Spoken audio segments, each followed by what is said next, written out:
You were told the golden age of pirates belonged to me.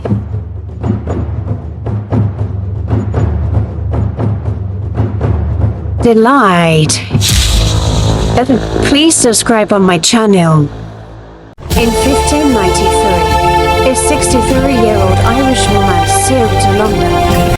She had spent her entire life defying an empire, raiding its ships, burning its forts, burying its soldiers. She had been imprisoned. She had lost 2 husbands, a father and a son, to the violence of her age. And now she was sailing into the court of the most powerful monarch in the Western world.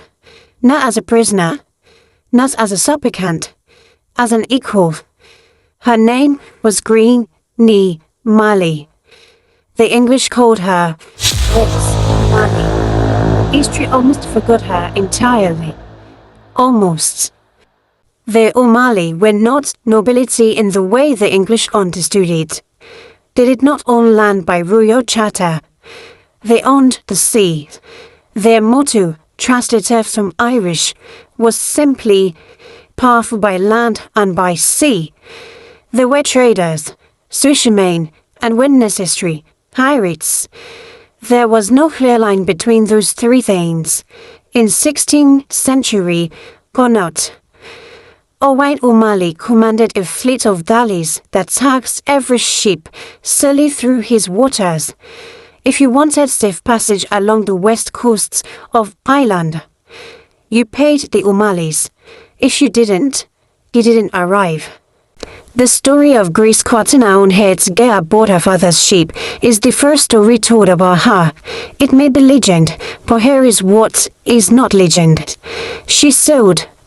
She learned navigation, seamanship, and command from the age of 12, while other chieftains' daughters were learning embroidery and submission. Grace O'Malley was learning how to read tides, manage crew, and when necessary, how to fight. They gave her a nickname after that day, Grain Maul, bowed Grace. She wore it like a crown for the rest of her life. In 1546, Grace O'Malley was married off. This was not unusual. She was the daughter of a chieftain, and daughters were political currency. But the match to Donal O'Flaherty of the powerful O'Flaherty clan of Connaught gave Grace something more valuable than love. It gave her an army and a fleet. Donal was brave. He was also reckless to the point of catastrophe. Donal O'Flaherty was murdered by the Joyce clan, a neighboring family he had provoked once too often. The castle he had been defending was called Cork's Castle by the locals because of how he swaggered around it. Athlered held it against the Joyces, counter-attacked alone with her own men. For weeks, the local renamed it Kinscler Castle. It still carries the name today. She was widowed at roughly 28. She had 3 children. She did not retreat home to her father. She moved her household to Clare Island and took command of the O'Flaherty fleet herself. By the 1560s, Grace O'Malley commanded a fleet of between 13 and 20 galleys and up to 200 men. She was taxing fishing vessels from Scotland, Spain, and England, who fished in her waters. The same as her father had done, but on a grander scale. She was raiding merchant ships carrying wine, grain, and luxury goods along the western coast. She was providing military protection for a fee to coastal land owners. She was, by any objective measure, running a sophisticated maritime empire out of the most remote corner of Ireland. The English called her nurse of all rebellions in Connaught. She would have considered that a compliment. Grace's second marriage to Richard Brooke in 1566 was, according to Irish tradition, a trial marriage. Under Brahil law, Irish couples would marry for a year and a day, after which either party could dissolve the union by simply saying the words. The story goes, and this one has the ring of truth to it, that Grace waited until she had spent a full year strengthening Rockfleet Castle with Richard's resources and men. Then on the appointed day, she leaned out of the castle window and shouted down to Richard in the courtyard below, "Richard Brooke, I dismiss you." She kept the castle. The remarkable thing is not that she did it. The remarkable thing is that Richard Brooke apparently found this so impressive that he continued to be her loyal ally and political partner until his death. Together, they had a son, Thibaut, born at sea in 1567. Their partnership lasted the marriage. The legend says that Grace gave birth to her son Thibaut on a galley mid-voyage, then came back on deck the next day to lead a counterattack against the Turkish corsair, whose crew had taken her cruiser station for weakness. She reportedly said to her men, and one wishes this were embellished, but multiple sources record it. "May you be 7 times worse this day 12 month, who cannot do without me one day." And then she drove off the corsairs. Thibaut Nelong, support of the ships, went on to become a Viscount. His mother took no credit for the irony.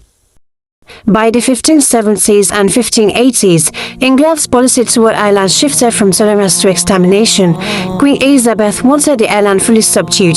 The plantations, seizure of Irish island for English settlers, were accelerating. Irish brain law, which underpinned everything Grace's word was built on, was being abolished. The man said to do it in Connaught was Sir Richard Bingham, and Bingham hated Grace O'Malley with a specific personal intensity that suggests she had already cost him something he valued.